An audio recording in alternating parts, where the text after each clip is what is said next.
Entonces voy a dar paso al primer ponente, que es el profesor Javier Catalán, que ha sido durante muchos años profesor en el Departamento de Química Física Aplicada y actualmente profesor emérito. Él es un referente en el estudio de las propiedades ópticas de moléculas aromáticas y hoy nos viene a dar una charla sobre la fotofísica de conformeros de difenilhexatriacenos. Profesor, cuando quiera, puede empezar. Voy a intentar resumir el trabajo del último año sobre un punto que a mí me ha interesado porque me parecía... ¿Qué pasa? ¿No estar ahí? No, ahí está bien. Me parecía interesante aclarar porque no, yo no lo veía claro. Y esa es la posibilidad de que cuando uno disuelve el compuesto estable del difenilhexatrieno, que es el all-trans, vamos a ver que hay gente que una persona que ha propuesto que en realidad en disolución son una mezcla de los isómeros. Es que es verdad, a mi modo de ver, traería problemas serios, muchos trabajos que se han realizado.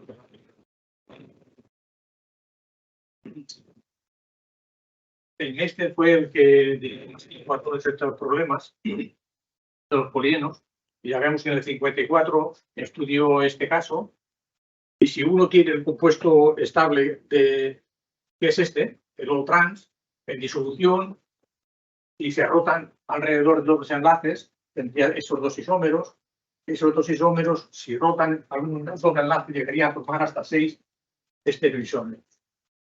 Pero, según Feimester, lo único que hay es el all-trans de pH. Si uno rota simples enlaces, en el caso del all-trans de pH, pues podría rotar los dos primeros, el primero y el último, y no generaría nada. Entonces, puede rotar los siguientes, tendría el TS de pH, y ahora este conformero podría rotar otra vez un simple enlace y generar otro conformero. Pero el problema de interés es que Feimester estudió muy bien este problema y encontró que en disolución, aumentando la temperatura de reflujo en propilo-alcohol, no se obtenía nada. El all-trans de pH seguía siendo all-trans de pH.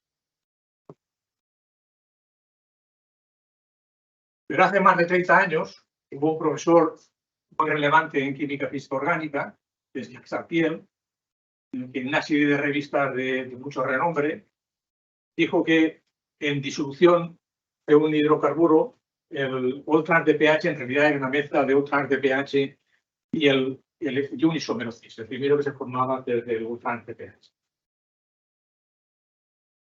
Incluso dijo que estudiando cuidadosamente de temperatura ambiente, o sea, desde como un poco arriba de 0 hasta 100 grados centígrados, cada vez había más el isómero cis y llega un momento en que prácticamente podía ser hasta dominante.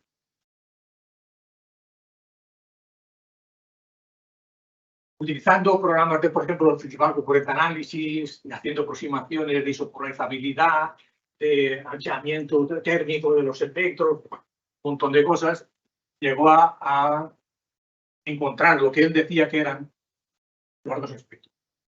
El espectro de absorción del all-trans de pH y el isómero que lo acompañaba, que era el cis de pH. Es interesante darse cuenta que el verde, que sería el isómero que él proponía que estaba presente, está desplazado a más energía respecto al all-trans de pH. A mí me interesó este problema y hace un año publiqué un artículo en el que intentaba estudiar el comportamiento del all-trans de pH, pero en lugar de como hacía Saltiel entre cerca de 0 y cerca de 100, pues yo me iba desde los 77 Kelvin hasta los 100 grados centígrados. Yo todo y voy a ver si hay cambios, los tengo que ver. Automáticamente que apareció este artículo, Jacques Saltiel publicó una carta en la misma revista que decía que no, que él había visto el isómero cis y que había cometido una serie errores y que aquello tenía sentido, que él tenía razón. Pero lo que es para mí interesante es que él no aportó ninguna evidencia nueva que pudiera rechazar lo que yo aporto, lo que yo presentaba. Entonces, a mí, esta sería la información básica con la que trabajo. A mí me resulta difícilmente aceptable que esos espectros estén representando dos componentes tan distintos como son el Doppler de pH y el S6 de pH. Este sería el promedio de los espectros a cada temperatura, va cambiando la fracción de S6 de pH. Y aquí veo un espectro que se está cambiando lentamente de una forma muy normal. Aquí para mí hay un solo compuesto presente y es el espectro que cambia con la temperatura, en principio.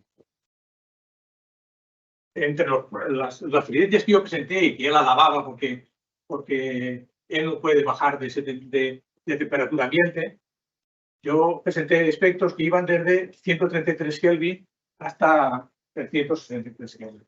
En un hidrocarburo, que es una mezcla de dos hidrocarburos que tienen una propiedad interesante, y es que es transparente prácticamente desde alta temperatura hasta los 77 Kelvin. Con lo cual, si uno con cuidado puede estudiar todos los espectros a cualquier temperatura. Es muy distinto a lo que estudias al que va desde 0 grados centígrados a 100 grados centígrados por mucho. Entonces, si uno, esto sería lo que estudiabas al 100.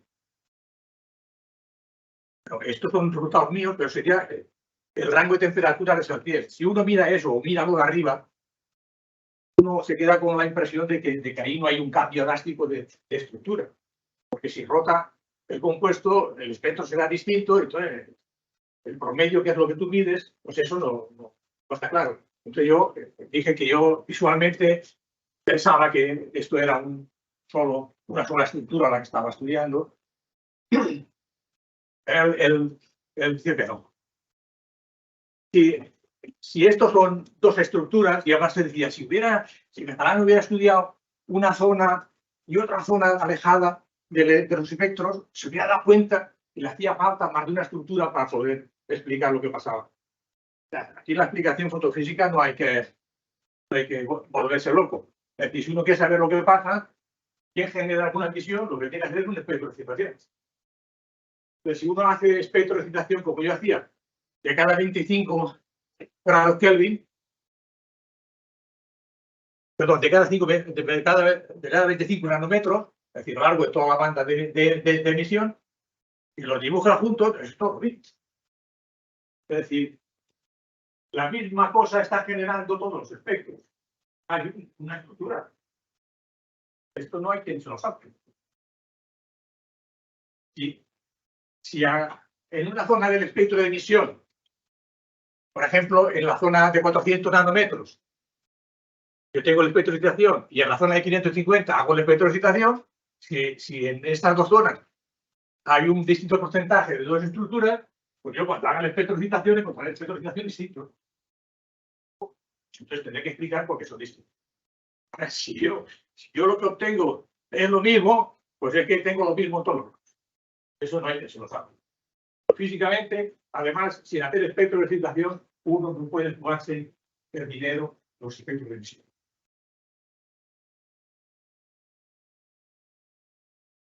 Esto tiene una parte que uno no la puede abandonar, y es que los definir polienos son compuestos muy importantes. Entonces uno puede, no es lo mismo que pase una cosa que pase otra. El comportamiento de los compuestos es muy relevante porque son muy relevantes los compuestos. Es decir, están metidos en los pigmentos visuales, en las vitaminas, en los protectores solares, en el comportamiento de los carotenos, el color que tienen las frutas y las verduras.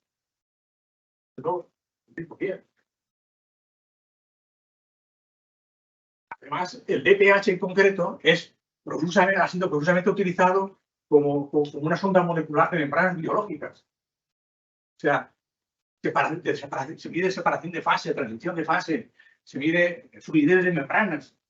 Entonces, si cambia la temperatura un poco y estás utilizando como sonda el ultra de pH, pues entonces, ¿qué conclusión estás sacando de las membranas? Y depende de la temperatura. Que tienes una membrana conforme. Eso no puede ser. Pero claro, esto lo que sitúa a uno en una posición muy difícil es decir, bueno, yo he publicado lo que tenía que publicar, Santiago dice que eso está mal y que él tiene razón, se abandona y sálvese quien pueda. Entonces, como la situación mía era muy especial, era el profesor emérito, a mí nadie me tiene que decir lo que tengo que investigar. Entonces, yo puedo dedicar todos los meses que quiera. O sea, me encuentro con la obligación moral de dedicar el tiempo de este año, que lo que sale, si tiene razón Santiago, que razón Santiago, si tengo razón yo, igual me da, pero con un principio a gente que sepa con quién se juega el dinero. Entonces, digo, voy a estudiar otra vez los definir polienos, voy a añadir cosas nuevas para ver si que no tengo razón o qué es lo que pasa. Pero definir polienos sería una cosa como esta, en la que uno de los hidrógenos terminales de cada lado normalmente puede ser que sean los dos, pero normalmente son el hidrógeno serían los polienos normales, los metilpolienos, los terbutilpolienos, los fenilpolienos, los halógenos polienos. Uno ve la bibliografía, la analiza y entonces lo que encuentra es que el espectro, la primera banda de absorción de todos esos compuestos pues tiene la misma pinta. ¿Qué pinta tiene? Pues eso es un... Mal se ve. Pues es un espectro en que aparece un primer pico que se lleva a 0,0, el siguiente pico que sería el máximo normalmente, otros picos. Estos picos, la 0,0 y esta, con la temperatura y con el tipo de compuesto, puede que se hagan difusos, sean difíciles de fijar con precisión con la temperatura. Pero igual, esta es la forma que tienen los espectros. Si esta es la forma del espectro de estos compuestos, lo que a mí me parece claro es que si ese espectro es una temperatura y hay un solo compuesto, yo puedo coger la energía de uno de esos picos como referencia. Si voy cambiando la temperatura, ese pico irá cambiando, pero si sigue siendo la misma estructura, yo si represento la energía del pico frente a la temperatura, yo tendré una línea recta. Es un comportamiento lineal. Si a partir de una cierta temperatura la estructura de la cadena del polieno rota un doble enlace, un simple enlace, lo que quiera. Un doble enlace no, porque este demostró que no rotaba. Si rota un simple enlace, por ejemplo, y se genera el isómero cis de Saltiel, pues nada. Yo lo que detectaré será el promedio de los dos espectros. El pico será sensible a ese promedio. Y entonces, ¿qué pasa? Pues que yo dejaré de tener el comportamiento lineal y cogeré otro comportamiento lineal. Luego, yo ya sé que si estudio con cuidado los espectros de absorción entre 77 y 373 Kelvin, o entre 133, lo que quiera, de muy baja temperatura a alta temperatura, y lo represento, pues yo podré decir si hay una transformación estructural en el compuesto con la temperatura o no la hay.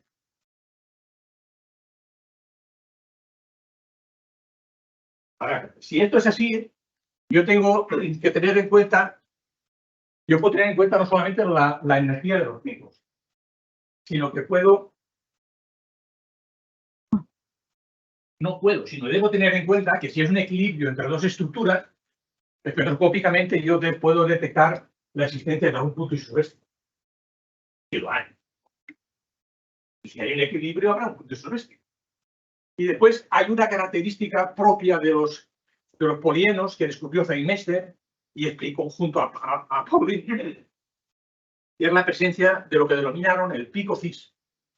El pico cis es un pico una banda de absorción que aparece en la parte más energética de la primera banda de absorción del compuesto, que es estructurada y que solamente aparece en los polienos. Y lo explicaron como que es una deslocalización electrónica a lo largo de la cadena polién. Yo tengo tres cosas a tener en cuenta en el análisis que yo me presente y a ver qué es lo que sale.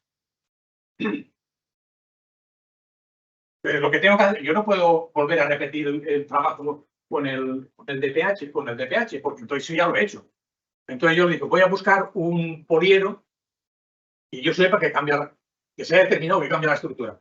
Entonces me fui a los trabajos de Steinmeister, me dijo que el Old Trans beta-caroteno cambia la estructura, con la temperatura. Si mi solución cambia la temperatura, pues voy a estudiar, a ver, yo soy, con lo que yo quiero, o sea, lo que yo determino, soy capaz de creerme que hay o no hay cambio de estructura, sí o no, pues a estudiar.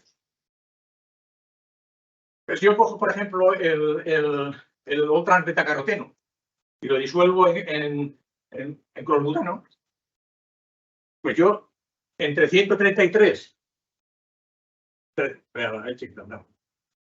entre 133 y temperatura ambiente 293, yo si me dedico a mirar estos espectros, digo, son espectros que van cambiando lentamente. Ya vaya, está todo lo mismo.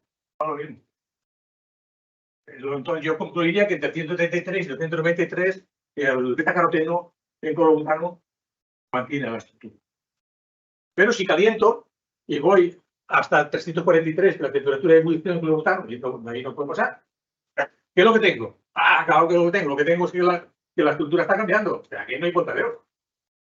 El espectro está cambiando y lo hace de una forma que nítidamente pues sí que está muy bueno. Igual, que nítidamente que está indicando que está cambiando la estructura del beta-caroteno. Está cambiando la estructura del beta-caroteno, está muy bien, pues que cambie. Pero no solamente está cambiando la estructura del beta-caroteno, sino a 422 hay un punto isométrico. Es un equilibrio entre dos estructuras. Pero además, esto aquí cortaba 300 y me he equivocado al dibujar, tenía que haber cortado aquí. Aquí no hay nada y aquí aparece el famoso pico cis de los polímeros. Y es un pico cis que a qué temperatura aparece, a la que quiere. Se aparece por encima de la temperatura ambiente. Tengo cambio, tengo el punto isométrico, tengo el pico cis, luego hay una transformación en el beta-caroteno en clorobutano. Eso está claro. Bueno, y si ahora cojo yo y con la idea que he vendido antes, cojo la energía del pico a distintas temperaturas, entre 293 y 133, yo tendré comportamiento lineal. Pero ahora, si cojo yo estos picos y voy bajando hasta aquí, que deja de verse ya el pico, ¿qué tendré? Otro comportamiento lineal. Si cojo yo la energía de este pico y la represento frente a la temperatura, tendré un comportamiento lineal. Si lo presento aquí, pues tendrá que cambiarme. Es decir, yo cojo el primer pico, tengo un comportamiento lineal hasta 300 y pico Kelvin y para arriba es otro comportamiento lineal. Si cojo el segundo pico, pues lo mismo. El beta-caroteno en clorobutano, un poco por arriba a temperatura ambiente, cambia su estructura. En el trabajo que yo publiqué, utilicé una mezcla de calina y metilciclosano. Era una mezcla muy interesante porque permitía estudiar un amplio, o sea, cuando uno baja la temperatura, un problema que tiene es que empieza el disolvente a agregarse o a lo que quiera y empieza a no ser transparente. Entonces, en el momento que no es transparente, por respecto a la absorción, ya pégate un tiro que no va a haber parado. Y esta mezcla, 1:1, es capaz de uno de estudiar, si va con cuidado y no tiene prisa, que hasta los 77 que maravilloso, puede estudiar. Entonces, si uno coge esta mezcla de hidrocarburos y estudia otra vez el beta-caroteno, ¿qué tiene? Pues entre 133 y yo estudié hasta 77. Y 223, lo mismo, el espectro es el mismo. El espectro es el mismo. ¿Qué pasa con si yo subo la temperatura de temperatura ambiente para arriba? Otra vez, hay una deformación estructural, el espectro está cambiando. Me está indicando que hay una deformación estructural, quiera yo o no quiera. Y otra vez el punto isométrico 422, de vuelta de hoja. Y otra vez aparece el pico cis. Está cambiando la estructura del beta-caroteno en la mezcla. Y si yo cojo la energía del pico primero, a temperatura, y cojo este hasta que deje de verlo, y lo dibujo, cojo este y cojo este, ¿qué es lo que tengo? Es un comportamiento bilineal. Es decir, sigue un comportamiento lineal hasta una cierta temperatura, y a partir de esa temperatura cambia porque ya no es el compuesto puro, sino que es esa estructura más otra estructura. Entonces yo puedo decir que hay un comportamiento lineal, hay un cambio de estructura.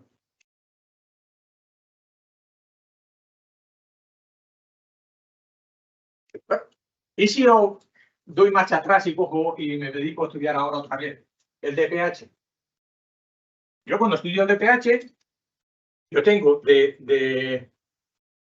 entre 133 y 293, lo de siempre, los espectros van cambiando con la temperatura, se van desplazando anatómicamente, van ganando intensidad, maravilloso, pero se ve una cosa que es uniforme.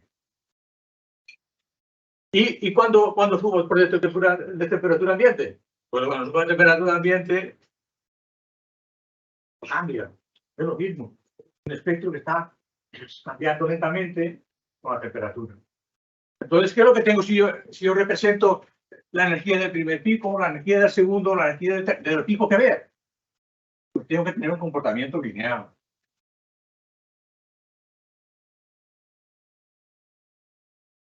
¿Y dónde está el isotéstico? En ningún sitio.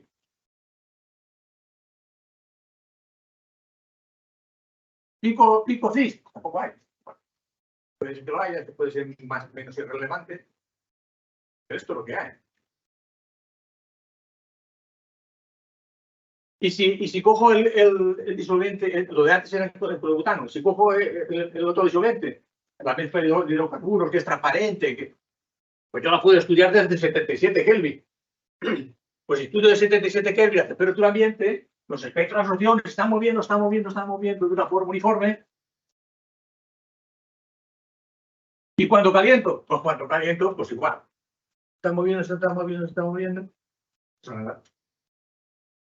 Si cojo la energía de los picos y la represento frente a la temperatura, ¿qué es lo que tendré?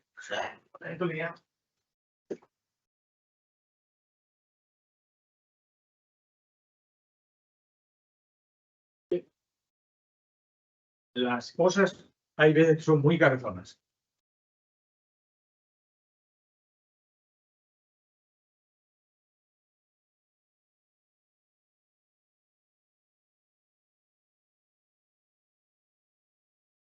Uno tiene, yo por lo menos, concluyo que por los datos que he presentado, pues el All-Trans de pH no cambia de estructura. El beta-caroteno sí, y lo pone de manifiesto. Entonces, bueno, a ver si esto parece que sí, pero es que no. Entonces, ¿qué pasa si yo, por ejemplo, caliento una temperatura? Ya sé a qué temperaturas se puede producir cambio o a qué temperaturas no se puede producir cambio. Y si yo me voy a una de esas temperaturas y hago espectros con distinto retardo, es decir, hago un espectro. Y cuando pasa a 5 minutos, hago otro espectro. Entonces, ¿qué es lo que yo encuentro si hago eso? Pues tendría los espectros, dándole tiempo, vería cómo van cambiando. Pues yo cojo el beta-caroteno clorobutano,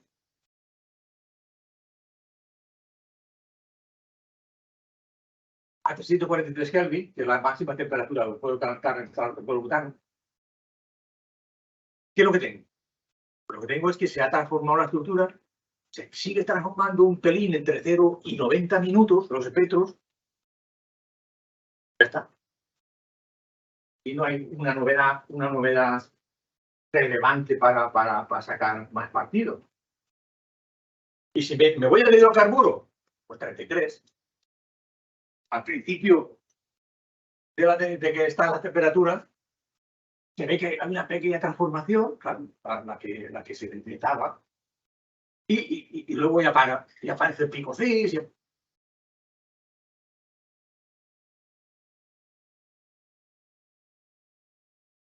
¿Y si cojo el ultra de pH? Si cojo el ultra de pH y lo disuelvo con clorobutano, hago un espectro y cuando pasa, por ejemplo, a 343 Kelvin, lo máximo que puedo calentar, el clorobutano, cuando pasan 15 minutos, repito el espectro, cuando pasan 30, repito el espectro, cuando pasan 60, repito el espectro, 90, 150. ¿Y qué le pasa al espectro? Es eso. Es el mismo. Es el mismo. Cero cambio. No importa. Y si me voy al hidrocarburo,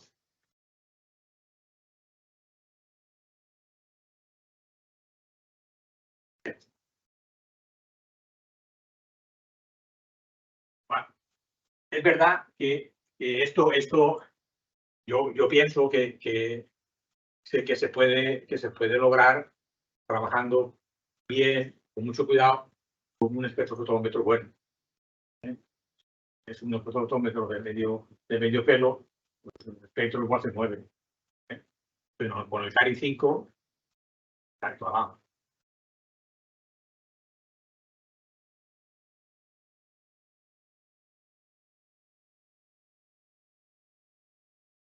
Entonces, uno intenta buscar salidas para ver si es viable la formación de Mesón de Saint-Pierre.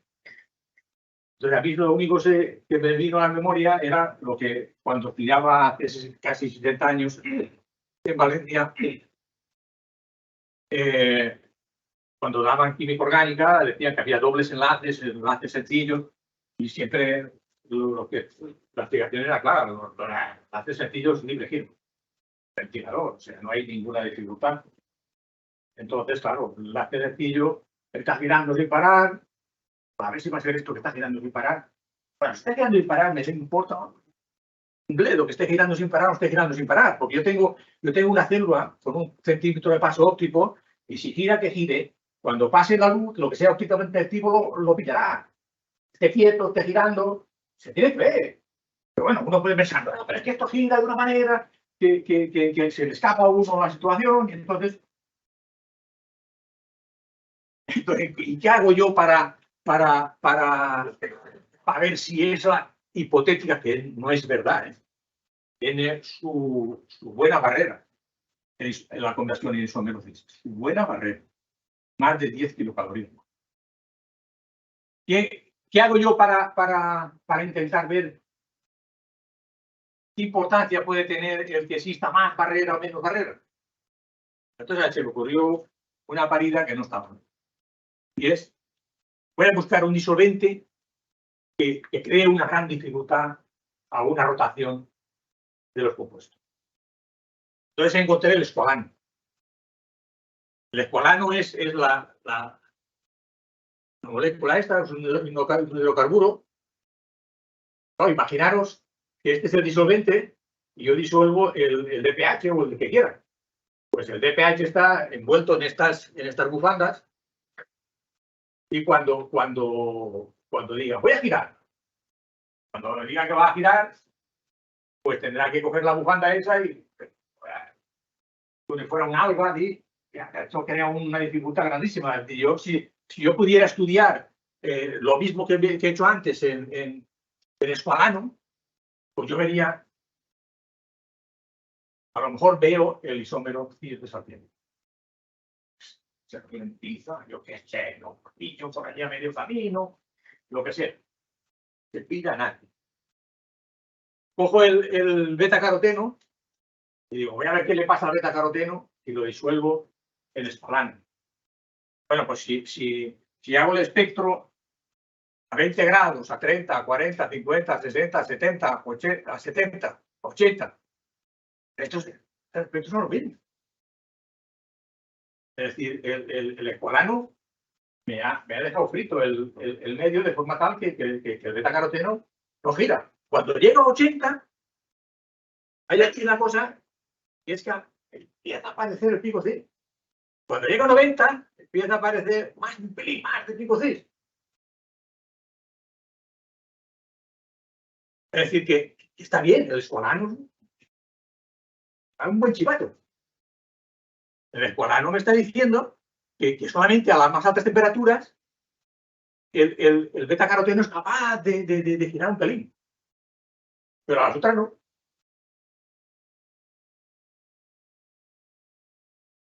Si yo dibujo la energía del pico de esos espectros, pues yo tengo que es lineal hasta 353 o por ahí, y luego ¡pam! Es bilineal. A 80 y 90 está girando.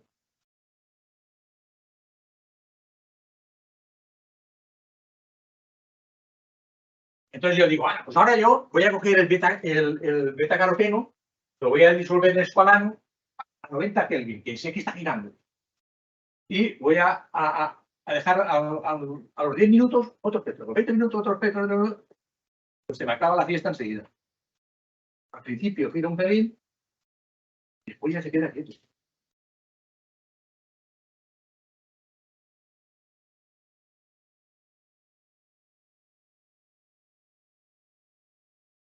Y si en lugar de 90 cojo 70, prácticamente no pasa nada. Y si cojo el 70, cero. Y si cojo 50, cero. No pasa nada. Es decir, que al utilizar el escualano, yo estoy moviendo la barrera para arriba. Para arriba. O sea que la posibilidad de los orgánicos de que un elastrillo, el libre giro, sin un ventilador, no hay que lo pare, que no lo pare, se queda parado. No ha lugar. El isómero cis no se forma. No se forma. Ahí está. Hago el espectro del DPH en escualano a 90 grados, a 0, a 15, a 45, a 60 minutos y hasta que me canse. Y el aparato no deja de funcionar, yo tengo el mismo espectro.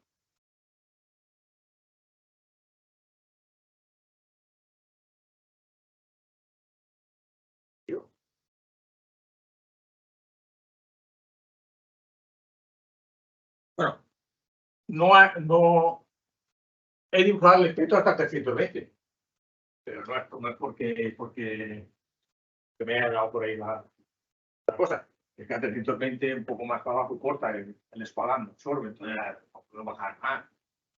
No voy a más. Hace sentido. Bueno, bastante es que me ha dejado ver prácticamente toda la banda. La otra vez me da un pito que haya cis, que no haya cis. Y digo, ¡guau! Esto no cambia, es el mismo espectro. Es decir, hay que olvidarse del modelo. Pero llama muy poderosamente la atención que desde hace más de 30 años nadie se haya atrevido a decirle que lo que él dice está mal, porque el que se lo dice lo machaca. Machaca. Bueno, a mí me da igual. A mí se ha mofado como ha querido, pero me da igual. Hay una cosa que sí que se le puede echar en cara al profesor Sapiel, y es que es una persona que tiene una cosa buena, y es que está al día de la bibliografía, por los años que tiene. Está al día de la bibliografía. O sea, él todos los días, experimento no hace, y todo eso lo tiene controlado. Y él sabe, porque lo cita, que Marian en el 2011 publicó un artículo que estudió los 6 estereoisómeros del DPH y los 2 conformeros del DPH. Y la frase de trabajo de Marian es esa. Es esa.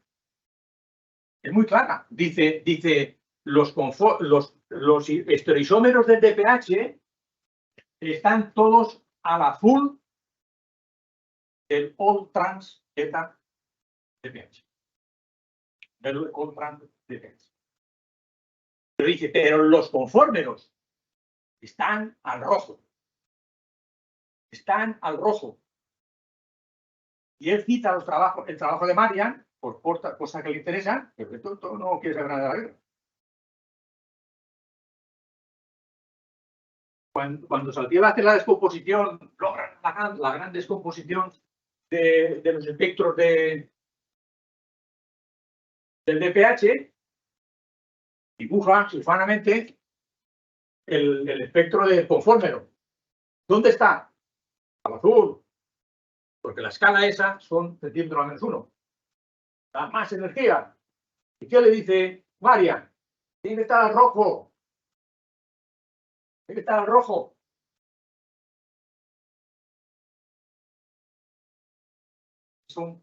Esto ya se coloca en una posición que no hay que se las hace. Igualdad, pero te va a dar igual. Él sigue R y ya está. Bueno. Usted también ha hecho espectros de emisión. Podría hablar mucho de los espectros de emisión. Pero yo creo que esto es lo más gordo que yo he encontrado. He encontrado más cosas porque he trabajado mucho, pero son distintas a estas. Todas enfocan a la misma dirección. No hay isómeros y se nos deja más. Quedo abierto a cualquier esto. Muy bien. Gracias.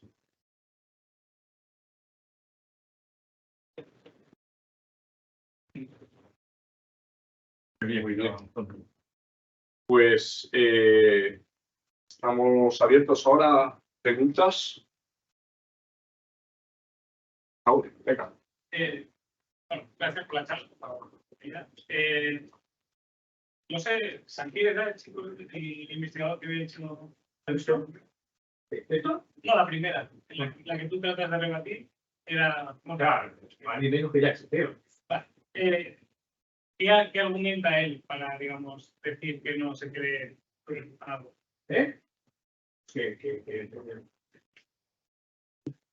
Y la razón. Sin más. Es decir, claro. Él no aporta en la carta que logró publicar, porque es él. No aporta ninguna evidencia experimental nueva que pueda contradecir lo que yo digo. Y esto tampoco. Fíjate, ¿no? Pero ya, este dibujito y el trabajo de Marian, que él lo cita en todos los papeles, o otra cosa, tenía que decir que Marian dice eso. Claro, que eso no sé ni que se lo sabe. Marian lo dice. Dice, todos los estereoisómeros están al azul del espectro del All Trans. Dice, pero los conformeros, los dos conformeros están al rojo. Al rojo. No al azul. Y otra pregunta, en las unidades que has hecho la temperatura, lo que has visto luego era que con el tiempo cambiaba el espectro de absorción. Si tú colocas, preparas la muestra, la colocas a esa temperatura y haces el espectro. Y luego creas uno nuevo. También. Todo quieto. Sin despegar el culo de la silla, tú estás ahí sentadito y dices 10 minutos. Otro espectro. Sí, pero mi pregunta es, si tú vas cambiando temperatura... No. Eso que dices tú, bueno, me he equivocado, pero me quería que lo que hiciese era a una temperatura distintos retardos. O sea, entonces, si al pasar el tiempo cambia tu absorción, si usas la misma muestra a diferentes temperaturas, puede que se dé un efecto también del tiempo aparte de la temperatura. Que no haya externalizado, te refieres. Claro. O sea, no sé si preparas una inducción a cada temperatura. O sea, yo no. Yo preparo una disolución y con esa hago todo eso, porque antes ya he hecho dos. Antes, cuando empieza el negocio, pues tú haces todas las gorrinadas que te ocurren para ver si pasa algo. No pasa nada, dices, tío, voy a volverme loco. Claro, eso es... Si pasa algo, el que dice, no, es que si pasa algo, ¿por qué mejor? Porque si pasa algo, mejor lo veré. A medida que pasa el tiempo, porque se irá acumulando, Diferenciar, crear el tiempo y lo que... Yo he hecho de todo.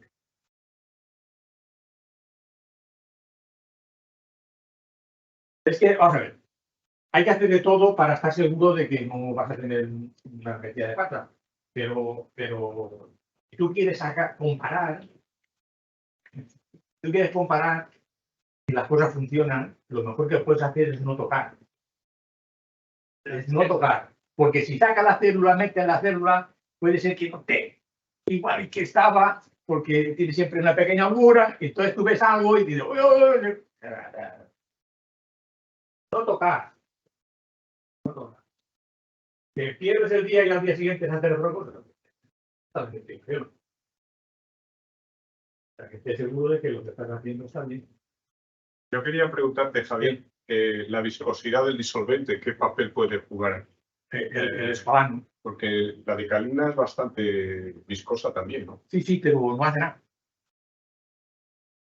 Pero es decalina al 50% con metilciclosano. Yo he estudiado la decalina sola con estos compuestos, Muy viscosa. pero no tiene la fuerza de viscosidad que tiene el escolano. El escolano es que es. El problema del escolano es que corta. A 310 o algo así corta. Pero ¿qué va a hacer? Y otra cosa que quería preguntarte, nosotros usamos a veces para nuestros estudios metil-THF, metiltetrahidrofurano, que es Metiltetrahidrofurano. es vítrico, Sí. se vuelve vidrio transparente. ¿Hay algún motivo para no usar Yo eso? lo he estudiado, el metiltetrahidrofurano. Con un montón de polímeros. Sí, lo he estudiado Quiero y decir, se ven cosas parecidas, pero ¿esa mezcla específica tiene algún motivo, una justificación de usarla? esa mezcla tiene una justificación muy clara. Y es que es transparente. Es decir, tú vas bajando la temperatura y vas agregando los efectos igual. En un disolvente que quieras, normal, vas bajando la temperatura y cuando te acercas al punto de fusión, entonces empieza a ver cosas y dejas de poder medir. ¿Cuál es el punto de solidificación de esta mezcla? De esa mezcla ¿Cuándo se vuelve sólido? se debe volver sólida a lo mejor 30 o 40 grados por arriba del 77 o 50. Pero tiene la gracia de que no perturba la medida. Se hace vuelve sólida, pero se queda transparente. Tenemos una pregunta aquí. Claro. Hola, mucho tu charla y sobre todo la última frase que dijiste que has hecho de todo. Entonces, discúlpame por la ignorancia, pero ¿no podrías hacer, por ejemplo, el RMN para ver esas dos estructuras? Si existen muchos comprómeros en estado fundamental, no los verifico. O sea, que decía, porque he visto que es una disputa que tienes en este investigador. Igual que dijiste, tuvo a temperatura de ebullición de alcohol que utilizaba para disolverlo son de horas. Y con uno se genera. Vale, lo entiendo, pero Y por eso él incluso en este tipo no se genera nada, la vía térmica no vale. Entonces él generó vías de síntesis y obtuvo 3 estereoisómeros del compuesto. Y posteriormente, a cabo de los años, también obtuvo un cuarto, queda uno por sintetizar. Pero técnicamente no se genera nada. Y el otro, el general desafío. Por eso he intentado lo último atraparlo con el escolano, algo allí, no nada.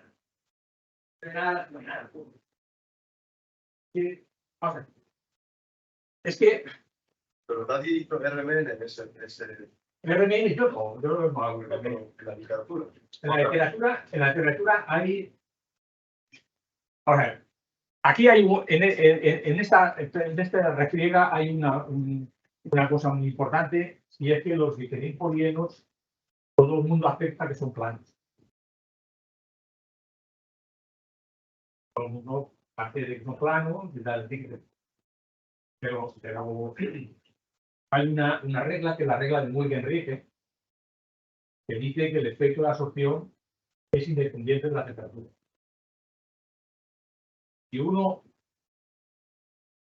uno aplica eso, se da cuenta que los bifenilpolienos, oye, si están fríos se mantienen, pero cuando llegan a temperatura ambiente para ir para arriba, empiezan a rotar, empiezan a cambiar el área. Si cambia el área, cambia la estructura. ¿Y qué es lo que cambia? Lo que cambia es que están rotando los fenilos. Y eso se dio por el remedio. Pero el que rota los fenilos doctor Saltiel la traga. Pasa porque sabe que la nave y pasa olímpicamente, pero eso se lo han explicado como me lo explicó a mí. O sea, eso lo sabe. La regla de Múnich en griego. Carlos tenía una... Sí, nada más enfatizar que si decimos RMN. Sí, RMN hizo. Pero llegamos a la conclusión de que no cambiaba nada. Que el CIS no aparecía en las señales. Por eso. Y que luego el artículo que ha nombrado últimamente, está bien, sí que hicieron cambios RMN con temperatura, los hizo ocasionales que rotaban los pimientos, pero el CIS no aparecía en ninguna parte. Sí, lo que pasa es que aquí en este campo hay una cosa mala, que no sé si decir mala, una cosa muy extraña, y es que hace como 30 o 40 años, dos personas de Hudson y Colette sacaron su modelo. Y desde entonces todo el mundo acepta el modelo de Hudson y Colette de los polígonos. Y eso está mal. Está mal. Está mal. Sí, Yo me pregunto, Javier, si podrías hablar un poco más de la trascendencia de esto. ¿A qué se aplican estos modelos de Hudson y Colette? Pero es que lo de Hudson, pues es que. Bueno, vamos a ver, yo hace bastantes años yo colaboraba con Henry Hoff, un alemán, tenía mucha fama en química orgánica, y yo encontré que había sintetizado los tetraterbutilpolienos. Es decir, los 4 hidrógenos terminales del polieno los había cambiado por grupos terbutilos. Y es el único que ha sido capaz de hacer esa síntesis, no lo ha logrado nadie. He visto todos los polienos. Entonces, yo me empezaba a interesar en este campo y encontré un trabajo de esta gente y dije, si yo tuviera este compuesto, yo lo estudiaría. Entonces, yo le escribía a este hombre y me mandara un poco de un producto de eso y yo lo estudiaría. Y entonces él me hizo una serie de preguntas, me mandó unas muestras, yo le mandé los resultados, y me dijo, no te preocupes, te voy a desinfectar todos. Y me sintetizó todos los tetraterbutilpolienos. No tiene nada que ver con los impuestos normales. Los tetraterbutilpolienos cumplen las reglas de Wittenberg. ¿Y por qué no lo cumplen los difenipolienos? Porque rotan los fenilos. Si rotan los fenilos, cambia el polieno, cambia la fotofísica. Y esos antígenos no lo aceptan nunca, no lo puede aceptar. Y sigue RGR con el modelo de. Pero bueno, hay una cosa del modelo de Hudson y Colette que para mí es bastante significativa, y es que cuando publicaron el artículo en Chemical Physics Letter, al lado publicó un teórico que hace 4 o 5 años me dio un premio Nobel, los cálculos correspondientes de Paris de Popper. Y entonces decía que sí, que tenía razón, que sí que se estaba formando según, o sea, el modelo, así en síntesis, el modelo de Hudson y Colette es que los diferentes polienos, el primer estado citado se me está contando, a partir del 3. Si quitas el estireno y el